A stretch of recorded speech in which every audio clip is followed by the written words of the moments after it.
الليلة يا جماعة الحكامة خلوها حصلوا اي افرو، حصلوا اي افرو. الليلة عارفين اي افرو مرقت شنو؟ الليلة اي افرو مرقت انفكوا، مرقت انفكوا. الحكامة قلنا دايرة تحرر الفاشلة، اي افرو دي دايرة تحرر غيبيرة ولا شنو؟ ها؟ اي افرو دايرة تحرر غيبيرة ولا شنو؟ مرقت انفكوا الليلة. قندركي دايرة تحرر غيبيرة ولا شنو؟ والله نسأل الله سبحانه وتعالى يا أمن عاطف، نسأل الله سبحانه وتعالى يا أمن عاطف الله يقدرك على الحاجة دي يعني.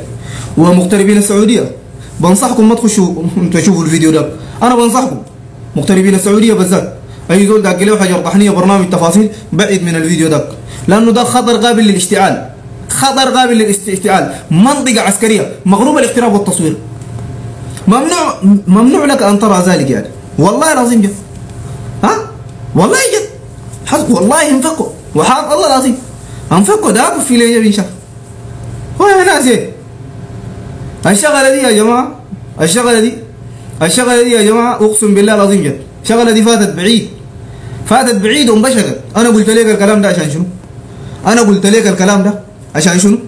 عشان ما تمشي تلقى في مكان ثاني ويدوق له بصوره ثانيه وبطريقه ثانيه، لانه في ناس بيحسبوا ذلك الأروق لنا ولكنه غير محسوب لنا. فنحن عملنا العمليه بتاعت الصبغه الاعلامي انه نحن اول من ردم الشغلايه دي يعني.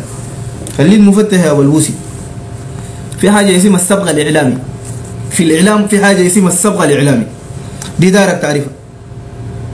نحن عندنا عمليات بتاع التشبيه، وعندنا ذنب بما يشبه المدح ومدح بما يشبه الذنب. هاي بلاغ اي حاجه قله ادب ما هو ديل نحن كده يعني.